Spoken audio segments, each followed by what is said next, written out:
Cease fire की आड़ में सबसे खौफनाक युद्ध की तैयारी।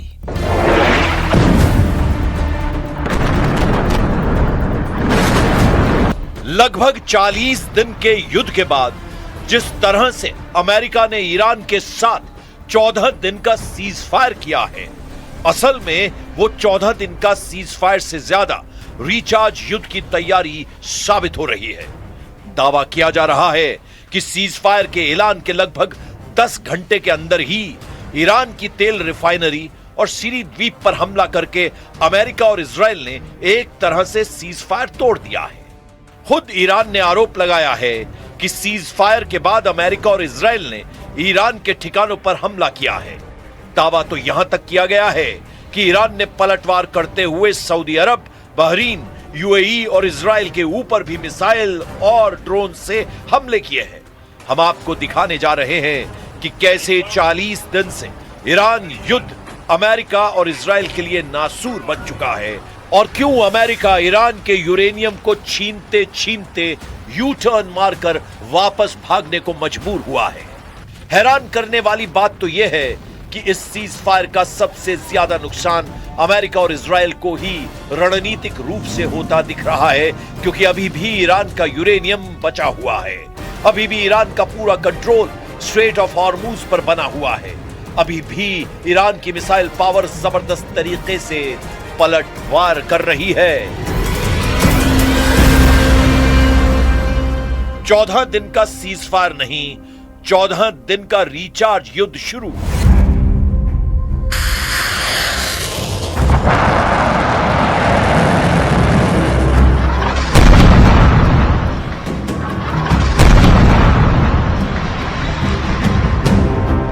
क्या वाकई में 40 दिन तक ईरान पर हमला करने वाले अमेरिका और इजराइल 14 दिन के सीज फायर के बाद ईरान पर हमला नहीं करेंगे, या फिर इन 14 दिनों में अमेरिका और इजराइल नए सिरे से ईरान पर भीषण हमले की तैयारी करेंगे, या पश्चिम एशिया में मौजूद कतर, सऊदी अरब, बहरीन, यूएई, कुवैत में अमेरिका अपने एयर डिफेंस को मजबूत करने में इस्तेमाल करेगा। जो खबरें सामने आ रही हैं वो हैरान करने वाली हैं। दावों के मुताबिक अभी तक अमेरिका और इजराइल ने ईरान पर 13,000 से ज्यादा हमले किए। इसमें निश्चित तौर पर ईरान की सैन्य क्षमता काफी कमजोर हुई है, लेकिन इतनी भी नहीं कि वो घुटने टेक दे। उसके भंडार में अभी भी सैकड़ों बैलिस्टिक और क्रूज मिसाइलों की क्षमता बनी हुई है। ईरान ने 40 दिन के युद्ध में साबित कर दिया है कि ईरान को हवाई हमलों से हराना आसान नहीं, लेकिन अगर जमीनी हमला ईरान पर होता है तो फिर ईरान के साथ ऐसी खूनी जंग होगी जिसे रोकना अमेरिका और इजराइल के बस की बात नहीं रहेगी। हम आपको दिखाते हैं कि कैसे 14 दिन के सीज फायर का फायदा अमेरिका और ईरान उठा सकते हैं। ये 14 दिन युद्ध विराम के कम और रणनीतिक तैयारी के ज्यादा लग रहे हैं।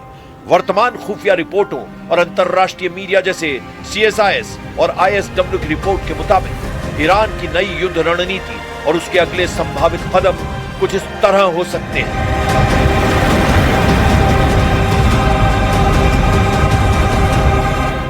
अब आप ये जान लीजिए 14 दिन के सीज फायर से ईरान को क्या क्या फायदा हो सकता है। एयर डिफेंस मजबूत करना आसान होगा, मिसाइल स्टॉक रीऑर्गेनाइज करना भी संभव होगा। चीन और रूस से टेक्निकल और इंटेल सपोर्ट बढ़ाने में 14 दिन ईरान के लिए काफी शानदार साबित हो सकते हैं।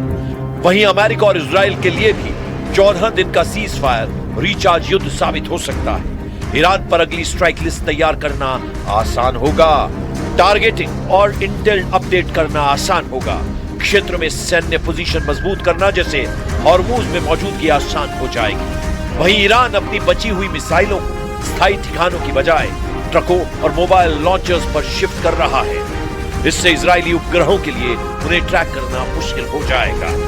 परमाणु ब्रेकआउट की कोशिश, विशेषज्ञों का मानना है कि ईरान इस 14 दिनों के पॉज का इस्तेमाल अपने यूरेनियम स्टॉक को और अधिक संवर्धित करने के लिए तैयार कर सकता है, ताकि वो वार्ता की मेज पर परमाणु संपन्न राष्ट्र के रूप में अपनी स्थिति मजबूत कर सके। वहीं अमेरिका और इजराइल इंटेलिजेंस रिफ्रेश कर सकते हैं। जब युद्ध चलता है तो दुश्मन छिप जाता है। युद्ध विराम के दौरान जब ईरान की सेना मूवमेंट करेगी, तब अमेरिकी सैटेलाइट और इजरायली मोसाद उनके नए ठिकानों को पिन पॉइंट कर लेंगे। हथियारों के स्टॉक की भी बात कर लेते हैं। अमेरिका इजराइल को भारी मात्रा में बंकर बस्टर बम और इंटरसेप्टर मिसाइलें फिर से उपलब्ध करा रहा है, जो पिछले हमलों में खर्च हो चुके थे। अब 14 दिन में इसका दोबारा से रिचार्ज किया जाएगा। ये 14 दिन ईरान के नेतृत्व के भीतर डर पैदा करने के लिए है कि यदि वे 10 अप्रैल की वार्ता में नहीं झुके तो अगला हमला निर्णायक होगा। इसका डर दिखाया जा सकता है। इधर इन 14 दिन में ईरान सीधे युद्ध की बजाय अपने एक्सेस ऑफ रेजिस्टेंस जैसे हिजबुल्ला, हूथी और इराकी मिलिशिया को फिर से सक्रिय कर रहा है, ताकि इजराइल को कई मोर्चों पर उलझाया जा सके। ईरान हॉर्मुज को पूरी तरह से माइन यानी समुद्री बारूदी सुरंगों से भर सकता है। इससे न केवल तेल की आपूर्ति रुकेगी, बल्कि पश्चिम देशों के युद्धपोतों के लिए भी वहां से निकलना नामुमकिन हो जाएगा।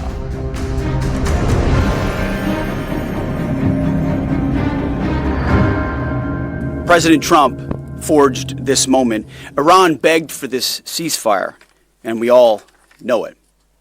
As the President truth this morning, a big day for world peace. Iran wants it to happen. They've had enough. Operation Epic Fury was a historic and overwhelming victory on the battlefield.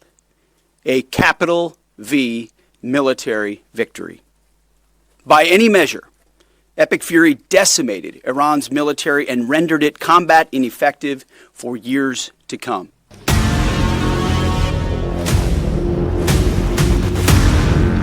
दस अप्रैल 2026 को पाकिस्तान की राजधानी इस्लामाबाद में cease fire को लेकर America और Iran के प्रतिनिधियों के बीच निर्णायक बातचीत हो सकती है। लेकिन ये 14 दिन दोनों पक्षों के लिए करो या मरो वाले साबित हो सकते हैं। देखिए कैसे। ईरान के लिए सबसे बड़ा फायदा यह है कि वो इस समय का उपयोग अपने उन भूमिगत ठिकानों को सुरक्षित करने में कर रहा है जो अभी तक हमलों से बचे हुए हैं।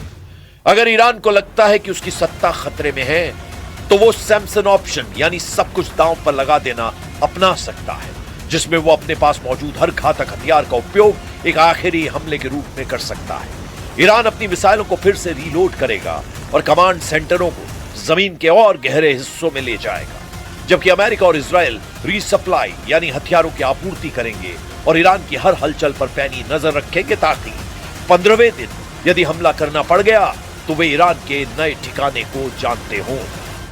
कुल मिलाकर ईरान की रणनीति अब सर्वाइव और सरप्राइज यानी बचना और अचानक हमला करना पर केंद्रित है। ईरान दुनिया को यह दिखाना चाहता है कि वो झुक नहीं रहा है, बल्कि बस अपनी ताकत बटोर रहा है। इन 14 दिनों के दौरान ईरान अपने भूमिगत परमाणु केंद्रों को सुरक्षित स्थानों पर शिफ्ट कर सकता है या फिर अंतिम तकनीकी प्रक्रिया पूरी कर सकता है।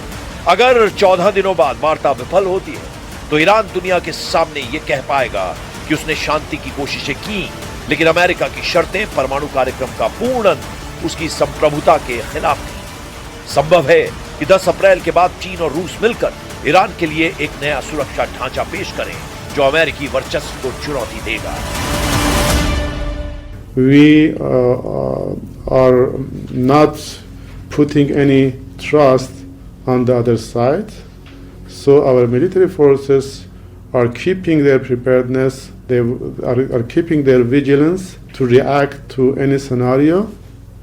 But meanwhile, we will go for negotiations to see how serious the other side is. Iran का परमाणु बम निकला हॉर्मुज, रूस के पूर्व राष्ट्रपति का बड़ा दावा। ताजा कूटनीतिक हलचल के बीच रूसी विदेश मंत्री सर्गेई लावरोव, पुतिन के करीबी और रूस के पूर्व राष्ट्रपति दिमित्री मेदवेदेव और क्रेमलिन के बयानों ने अंतरराष्ट्रीय राजनीति में हड़कंप मचा दिया है। रूस ने न केवल ईरान के परमाणु कार्यक्रम का बचाव किया है, बल्कि हॉर्मुज को लेकर पश्चिम देशों को कड़ी चेतावनी भी दी है।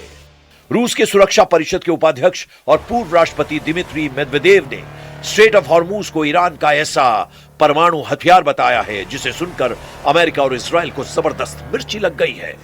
दिमित्री मेदवेदेव ने बेहद तीखा बयान देते हुए कहा कि अमेरिका और इजराइल के इन हमलों के बाद अब इसमें कोई संदेह नहीं रह गया है कि ईरान तिगुनी ऊर्जा के साथ परमाणु हथियार बनाने की कोशिश करेगा।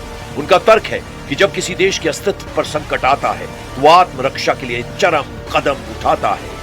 दिमित्री मेदवेदेव का बयान इस ओर इशारा करता है कि रूस इस पूरे विवाद में ईरान के साथ मजबूती से खड़ा है। उनका मानना है कि 10 अप्रैल की इस्लामाबाद वार्ता केवल एक पड़ाव है और असली खतरा 14वें दिन के बाद शुरू होगा।